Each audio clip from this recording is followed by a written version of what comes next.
let's talk about belief. Do you tell yourself things like, I'm not worthy, or I can't do this, or this is hard? Any of the things, right? It's so easy to tell ourselves that. And other people tell us that. That's going to be really hard.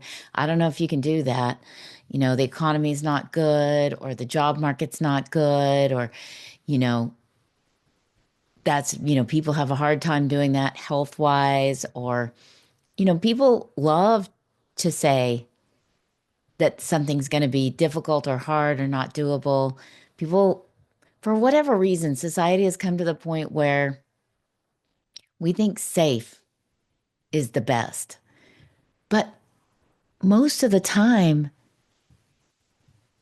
probably over 90% of the time, safe is not truly living. And it's definitely not living an extraordinary life. And it's not fulfilling the joy and the purpose that you came for. Because safe is mediocre at best. And that's not what we came for.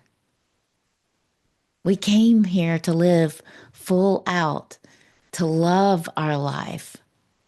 We didn't come here to suffer. And there's nobody, God, the universe, that intended for that, although you'll see people say that, but that isn't true.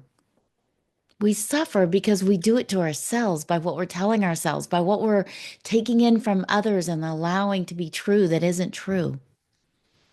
Belief is learning how to believe in yourself. Why? Because you can only receive as big as you believe.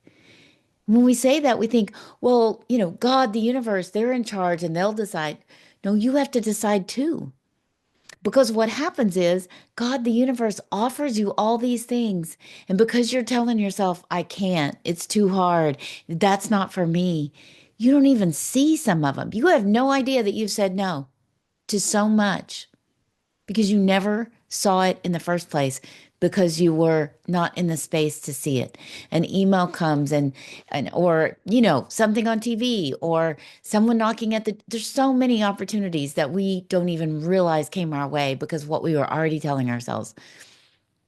And even for instance, simple things like if somebody told you in school that you weren't good at math, that you couldn't do it, especially if it was some sort of authority figure, adult, teacher, now you've decided you can't do math. Well, maybe you had in your mind that you wanted to be, an engineer or any career that requires math, of which there are many, right?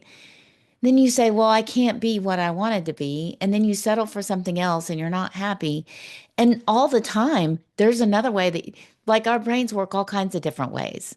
Schools only teach, they teach to the masses. But there's lots of other ways that brains work that can be taught that can learn math.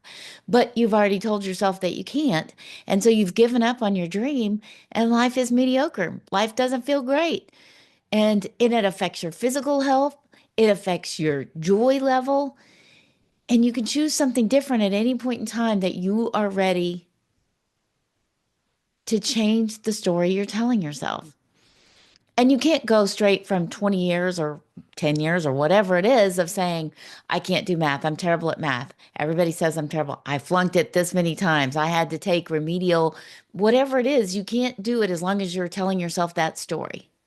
But we don't have to live in that space where we were before. We can choose something different. And you can change it.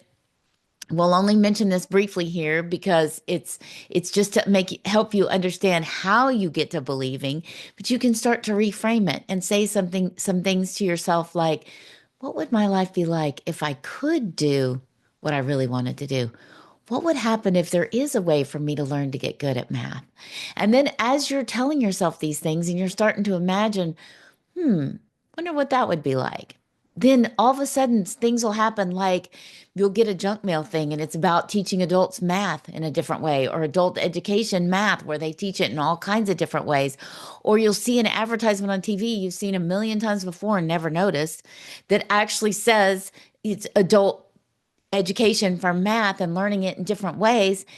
And Then, if you're in the space where you're allowing yourself to open up to that, you'll sign up for the class. The perfect teacher will be in that class that can show you exactly what you need to move to the next step. And your dream starts to expand again. And you decide to go to college. Now you're figuring out how to pay for it. Well, if you put it out there, this is what I want. I really believe in myself. I believe this is what I want to do. And I know I can do it. And I'm going to choose to decide, which is part of believing.